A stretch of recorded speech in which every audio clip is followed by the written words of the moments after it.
Les 9 principautés des airs et la vallée des chrétiens en enfer. Année 2014.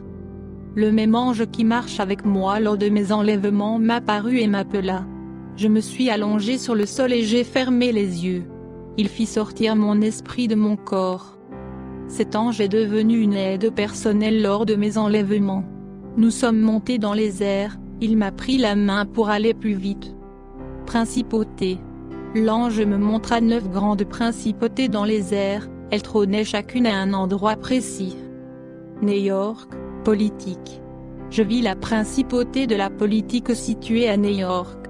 Elle contrôlait tous les gouvernements du monde, tous les pouvoirs terrestres sont entre ses mains. Suisse. Économie. L'ange m'a ensuite emmené en Suisse, où je vis la principauté qui contrôle l'économie, qui est située en Suisse, où il y a un grand pouvoir des marchés financiers. Cette principauté contrôle toutes les monnaies du monde, tout le pouvoir financier terrestre est entre ses mains. Inde, religion. L'ange m'a enlevé de la Suisse et m'a emmené en Inde. C'est en Inde que se trouvent les principautés qui contrôlent les religions. Cette principauté contrôle toutes les sectes, les petites religions et les grandes religions comme l'hindouisme, le bouddhisme, l'islam, le shintoïsme, le spiritisme et le satanisme. Japon, technologie. L'ange m'a emmené au Japon, où j'ai vu la principauté qui contrôle les technologies et les communications. Elle domine tous les réseaux d'information, comme Internet, l'informatique, la télévision, la radiodiffusion, l'ingénierie, et d'autres. Grèce, sport.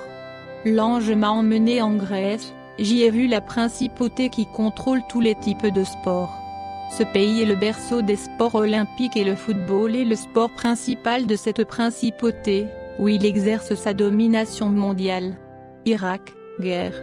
L'ange m'a emmené en Irak où j'ai vu la principauté qui commande les guerres dans le monde et toutes sortes d'armes de destruction massive, responsable de la grande effusion de sang.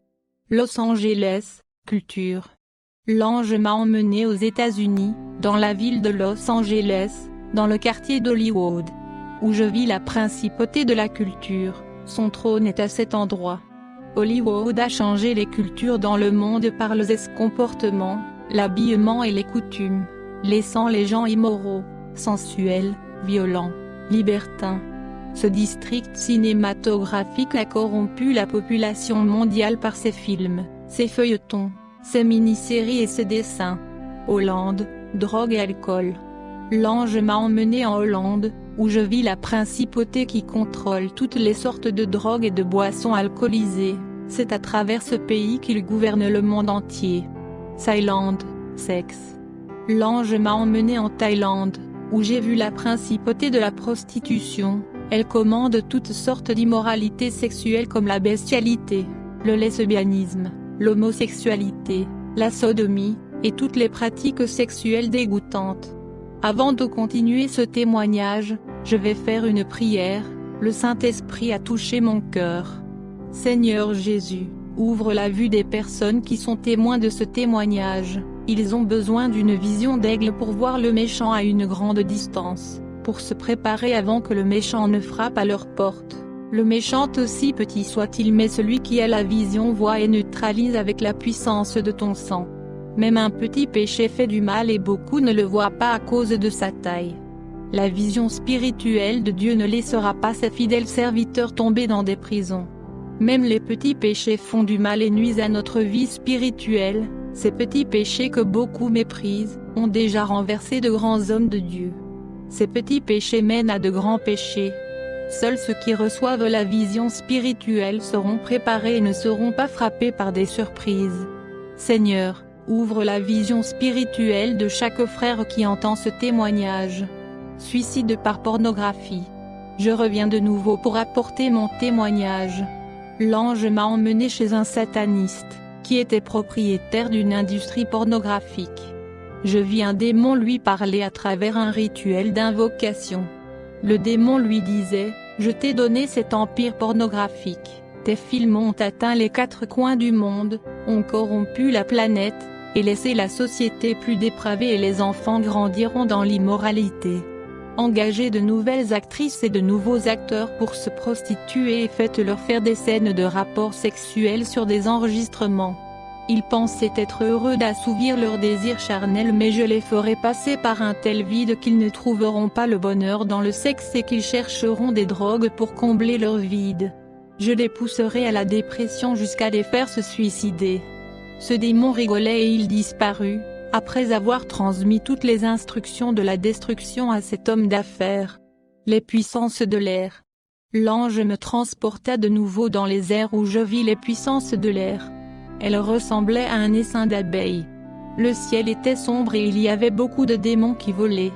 Ils étaient terribles et dominaient certaines parties de la planète. Je vis 8 autorités démoniaques qui commandaient leur territoire ici sur la Terre. Ils sont situés au nord, au sud, à l'est, à l'ouest, au sud-est, au nord-est, au nord-ouest et au sud-ouest. Athée philosophe.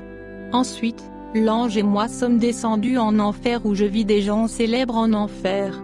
Je vis des philosophes, des athées en enfer, Auguste Comte et Denis Diderot, des hommes qui remettaient en cause l'existence de Dieu. Je vis aussi Friedrich Nietzsche, Karl Marx et Charles Darwin, eux qui préféraient tous croire en leur sagesse humaine plutôt qu'en la parole de Dieu. Ils ne croyaient pas en la vérité et critiquaient Dieu. Les démons les tourmentaient, enfonçant leurs lances de feu dans ces hommes.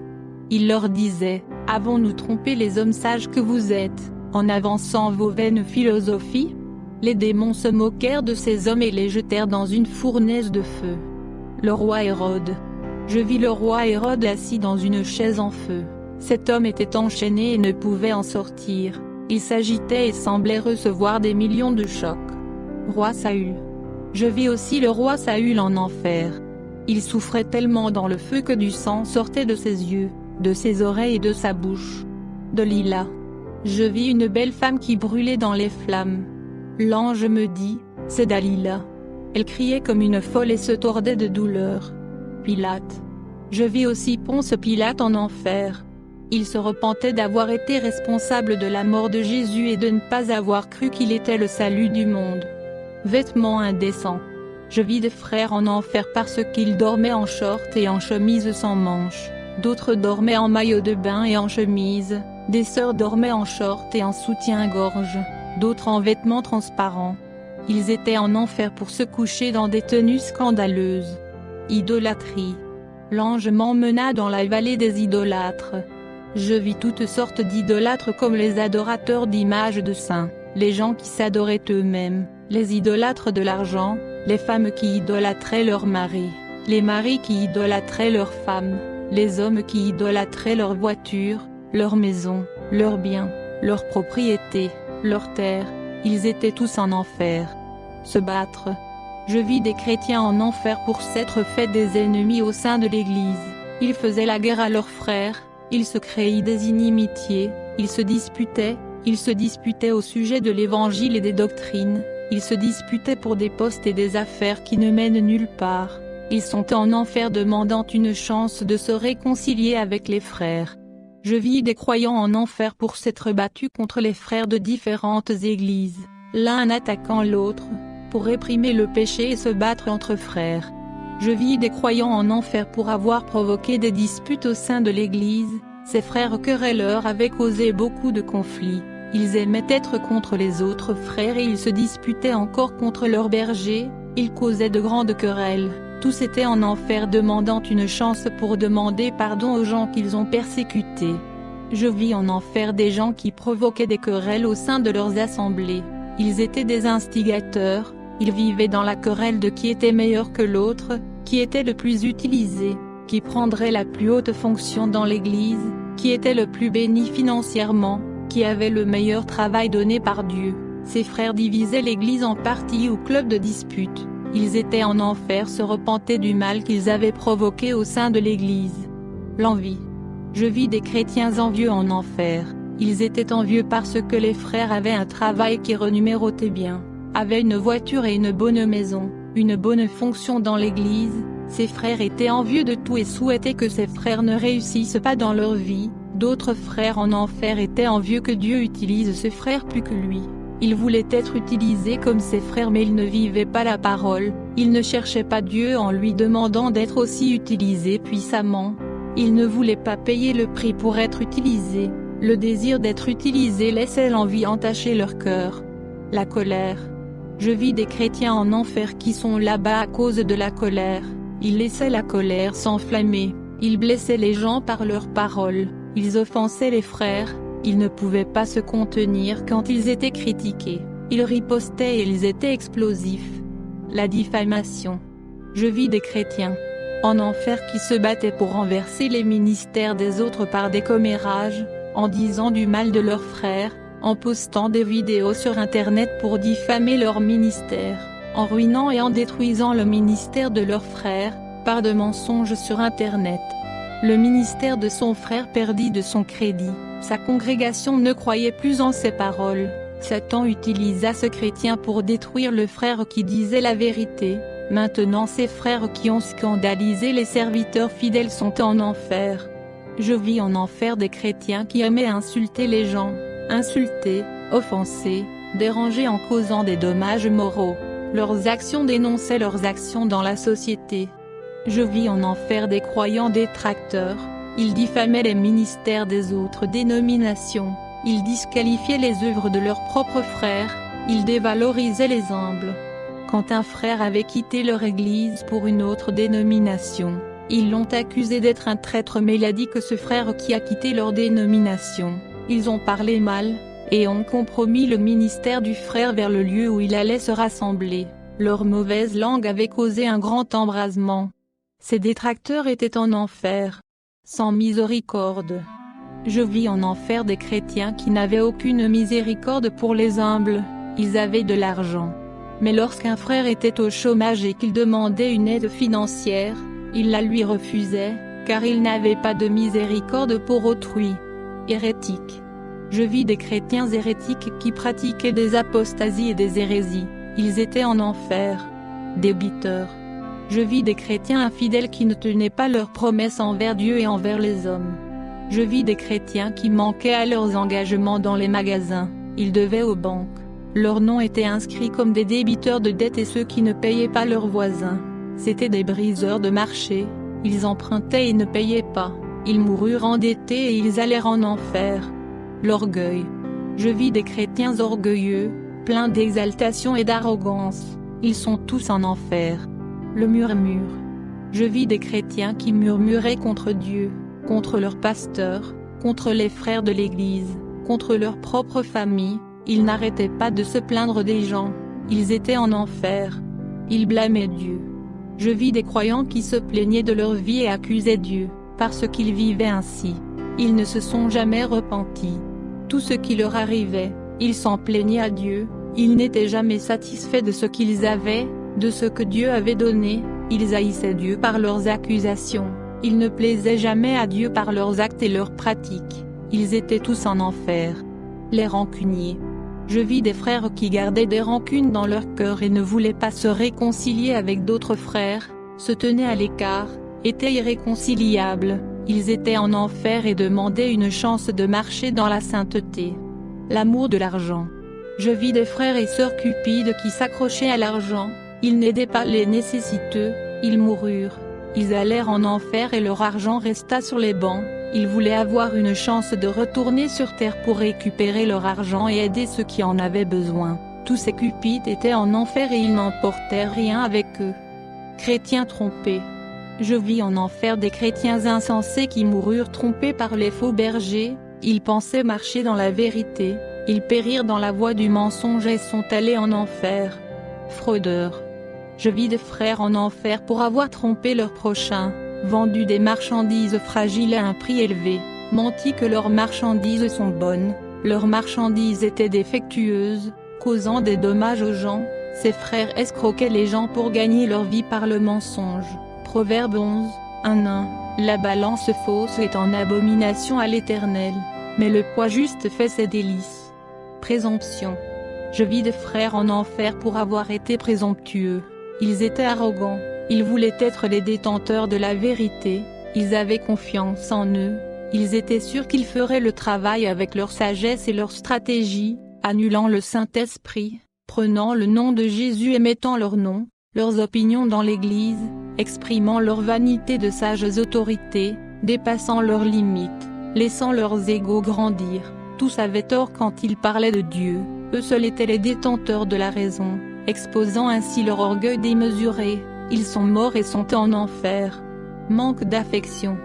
Je vis des chrétiens en enfer parce qu'ils n'avaient aucune affection pour leurs femmes et leurs enfants, qu'ils ne ressentaient aucune affection pour leur famille ou pour les frères de l'Église, que leur cœur était dur et froid pour les âmes. Ils étaient en enfer parce qu'ils étaient sans affection. Une fois sauvés, toujours sauvés. J'ai été choqué par le nombre de croyants en enfer à cause de cette croyance. Il y a des églises qui croient que lorsqu'une âme est convertie, elle ne risque plus de perdre son salut, sauvée une fois et pour toujours. Je dis que si vous ne vivez pas une vie conforme à la parole, vous courez le risque de perdre votre salut. C'est un avertissement pour que tous en viennent à renoncer au monde afin de ne pas perdre la vie éternelle. La nature du péché doit mourir pour renaître à une vie nouvelle pour Jésus. L'ange me prit par la main et nous remontâmes sur la terre. De retour dans mon corps, je me mis à prier. L'Europe. Le Saint-Esprit me révéla ce qu'était la situation des églises en Norvège. Je vis un froid spirituel au sein de chaque dénomination de ce pays. Cette glace spirituelle frappait toutes les églises d'Europe. Ces églises avaient autrefois de grands hommes de Dieu qui ont contribué à répandre l'évangile dans le monde.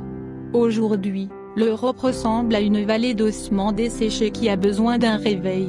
La cause de son déclin spirituel est le progrès financier, industriel et technologique de l'Europe, qui a incité les chrétiens à s'adonner à la consommation. L'Europe a besoin d'être secouée pour que les gens se souviennent de Jésus. L'Europe doit être mise à genoux devant Dieu. Le Saint-Esprit me révéla qu'il n'avait qu'une petite moisson d'âmes en Europe et qu'elle avait besoin d'un réveil spirituel. Jésus revient.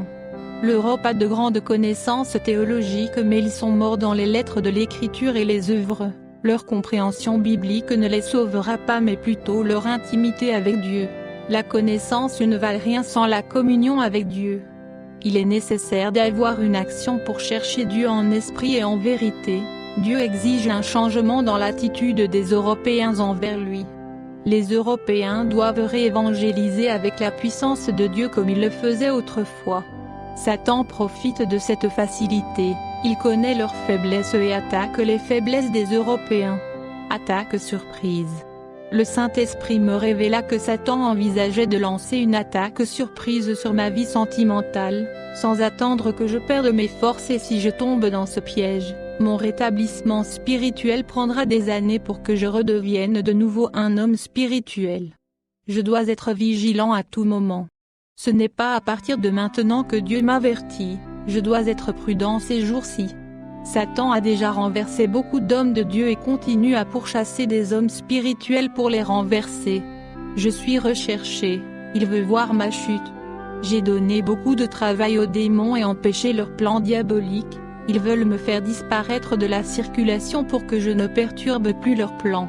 S'ils peuvent m'écarter du chemin, ils seront libres de tromper et de gagner beaucoup d'âmes pour l'enfer.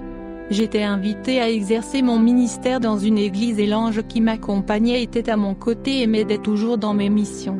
Avant d'exercer mon ministère, j'ai prié et le Saint-Esprit me révéla que j'allais faire une expérience surnaturelle pour réveiller cette congrégation. Cette personne tombèrent par terre.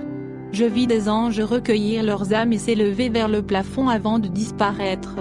30 minutes s'écoulèrent, les personnes tombées ne se réveillaient toujours pas, elles ne respiraient pas, elles étaient sans pulsation vitale. L'assemblée commença à paniquer parce qu'elle ne savait pas ce qui se passait. Ils voulaient appeler une ambulance pour emmener ces personnes à l'hôpital. L'église était terrifiée à l'idée que ces personnes étaient mortes. Je vous ai dit ce qui allait se passer et que le Saint-Esprit m'a dit qu'il y aurait des expériences surnaturelles avec ces personnes. Il me dit de demander aux gens de rester calmes. Cette assemblée n'avait jamais vécu de telles expériences. 12 personnes avaient été emmenées. Au bout de 30 minutes, elles se sont réveillées et ont quitté le sol. 4 personnes étaient allées seules en enfer et en sont revenues terrifiées. Seules 3 personnes sont allées en enfer puis au ciel. Regardez le récit des 3 personnes qui sont allées en enfer puis au ciel. Ange t'a dit, j'ai été enlevé en enfer, j'avais toujours entendu parler de l'enfer. Il ne m'était jamais venu à l'esprit qu'un jour, je passerais par cet endroit, mais en voyant l'enfer j'ai été terrifié. Cela me pousse à me rapprocher de plus en plus auprès de Dieu pour ne pas tomber dans cet endroit. Je suis allé au ciel et j'ai rencontré sœur Birgitta et frères Elliot. Nous avons parcouru les mêmes lieux au milieu des anges. Elliot dit, je n'ai jamais cru à l'existence de l'enfer. J'ai toujours critiqué les frères qui prêchaient cette doctrine, mais maintenant j'ai vu de mes propres yeux l'existence de ce lieu. J'ai vu plusieurs personnes emprisonnées dans des chaînes et dans des trous. C'est triste de voir des gens dans un endroit qui est celui réservé aux démons. Je suis allé au ciel et j'ai vu mes amies Angeta et Birgitta, elles ont été enlevées en même temps. Je pensais qu'avant d'être enlevées, que seul Dieu et les anges vivaient au paradis, mais j'ai vu des gens là-bas aussi. Birgitta raconte, j'ai toujours été terrifiée par le noir, aller en enfer n'a jamais été mon rêve. J'ai vu des démons de différentes espèces qui torturaient les gens. L'Église doit se réveiller. Le monde spirituel est aussi réel que le monde dans lequel nous vivons. Je suis allé au paradis, j'ai rencontré Angeta et frères Elliot. C'est un endroit dont la beauté et la merveille ne peuvent être exprimées par des mots. Si les chrétiens voyaient cet endroit qui est leur résidence future, ils mourraient pour l'Évangile. Cela vaut la peine d'être martyr pour tout cela. Après les rapports de ces 3 personnes dans l'église, je suis entré chez moi heureux. L'ange de la purification, la pornographie. J'étais invité à exercer mon ministère dans une autre église. Le Saint-Esprit me révéla qu'il y avait des gens aux yeux impurs dans cet endroit, pleins de malice, même s'ils étaient chrétiens, et qui regardaient de la pornographie sur Internet. Je priais et demandais à Jésus de toucher les yeux de ces personnes et de brûler tout le mal qui s'y trouvait. Je vis des anges avec leurs pinces toucher les yeux de ces personnes, purifiant leurs yeux, pour laisser place à un regard saint au lieu d'un regard malveillant. Après les activités de ces anges, les gens sentaient leurs yeux brûler. Dans une vision, je vis leurs yeux comme des flammes de feu. C'était la purification qui se produisait. Je racontais à l'église tout ce que je voyais. Une semaine plus tard, je suis retourné dans la même église et ces gens qui avaient été purifiés racontaient leur délivrance. Plus jamais ils n'allaient regarder la pornographie. Leurs yeux ne supportaient plus de regarder des choses immorales depuis ce jour-là. Le retour au pays. Ma mission en Norvège se termina, et je suis entré dans mon pays, et je suis arrivé chez moi. Mon fils et ma femme m'ont serré dans leurs bras, puis nous sommes allés nous promener, et de retour à la maison, je suis allé dans ma chambre pour prier. Sorcellerie sataniste. Je vis une vision où le Saint-Esprit me révéla que les satanistes étaient actifs à mon encontre. En un coup d'île, je vis un homme qui regardait une boule de cristal et à l'intérieur de la boule apparaissait ma maison. Il avait réussi à localiser ma famille. Ce sataniste vivait à Washington, très loin de ma maison. Le Saint-Esprit me révéla qu'il ne me connaissait pas, mais les démons avaient pris mon nom pour que ce sataniste me détruise alors que j'étais en Norvège. Les démons transmettaient déjà des informations de ma maison et de ma famille à ce sataniste. Ce sataniste s'était installé dans ma ville et a commencé à projeter des sorts, envoyant des légions de démons pour attaquer ma maison. Dans une vision, je voyais des légions démoniaques entourer ma maison. La nuit, ma femme et moi avons commencé à entendre des bruits de pas dans notre chambre. Ma femme était effrayée lorsque des objets se sont mis à tomber par terre. Mon fils, bien que jeune adulte, avait l'air d'un enfant effrayé par les bruits et les sons de chevaux trottant dans notre jardin. Je suis allé me baigner et le miroir de la salle de bain était sale avec des lettres de sang. Les lettres me menaçaient. Je ne sais pas comment cela est arrivé. Ce que je peux dire c'est que ce sataniste était à un niveau très avancé en magie. Une semaine plus tard, mon fils et ma femme sont tombés malades. J'ai dû annuler mes activités de ministère pour m'occuper de tous les deux. Dans ma vision, je voyais ce sataniste jeter des sorts de mort dans ma maison. Ma femme et mon fils sont allés à l'hôpital. Ils ont passé des tests. Les médecins n'ont pas trouvé la cause de la maladie. J'ai fléchi mes genoux et j'ai prié Dieu. Le Saint-Esprit me révéla que ce sataniste avait envoyé un sortilège très puissant pour tuer ma famille. Comme ils sont tous les deux spirituellement faibles, ils ont été affectés par les flèches enflammées, mais ils n'étaient pas morts à cause de mes prières. Ce sataniste savait qu'il ne pouvait pas m'atteindre avec ses sorts, il avait renoncé à attaquer ma maison pour me faire mal.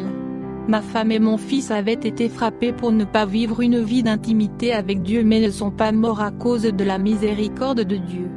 J'ai toujours averti mon fils et ma femme de rechercher l'intimité avec Dieu, de prier davantage, ils ne prient que pour dormir. L'état de tous les deux s'empirait chaque jour. J'ai plié les genoux et j'ai intercédé pour les deux. J'ai demandé à Dieu de ne pas me les enlever maintenant. Après cette prière, ils ont commencé à récupérer. Et le jour suivant ils commencèrent à aller bien, et ils remercièrent Dieu et moi j'allais dans ma chambre pour prier. Je vis dans une vision un ange avec une épée à la main, frappant le sataniste. Il avait essayé de détruire ma famille. Une semaine après cette vision, le sataniste était décédé. La vision où je l'avais vu frappé par l'ange s'était accomplie. Les démons qui étaient insatisfaits, ont élevé un autre sataniste à sa place. Dans une vision, je vis cet homme avec un groupe de serpents faisant de l'enchantement. Le Saint-Esprit me dit de toujours regarder le sol. Un jour j'allais à l'église, je faillis être mordu par un serpent et je réussis à m'échapper. Un autre jour, ma cour était pleine de serpents. Ma femme et mon fils avaient peur d'être piqués, j'avais peur qu'ils entrent d'Anna à la maison. Nous avons essayé de les chasser par des incendies dans la cour mais rien n'a fonctionné. J'ai plié les genoux et j'ai commencé à prier.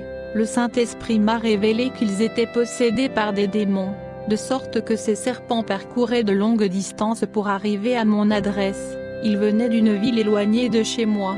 Un rituel de possession avait été fait sur eux pour me piquer moi et ma maison. Je fis une prière de réprimande à ces démons qui étaient dans ces serpents. Au même moment ils ont commencé à sortir de ma cour. Je termine ce témoignage en priant une prière de réveil pour les églises qui sont refroidies dans le monde. Seigneur Jésus, en ce moment même, je te demande de répandre ta puissance et ton onction, nous remplissant de ton feu céleste qui vient directement de Dieu. Ce feu n'est pas naturel. C'est un feu surnaturel qui ne s'éteint pas. Ce feu s'éloigne de ceux qui ne le recherchent pas. Ce feu était dans le buisson ardent et ne s'éteignait pas. C'est ce feu qui descend dans l'église et met le feu à son peuple, ce feu saint et spirituel qui vient du ciel pour animer son peuple. Élève une flamme dans l'âme de ces personnes pour chercher ta face. Nourris leurs âmes de tes braises vives, augmente la température à chaque vie. Laisse ce feu façonner l'intérieur et faire fondre le cœur dur comme la cire d'une bougie.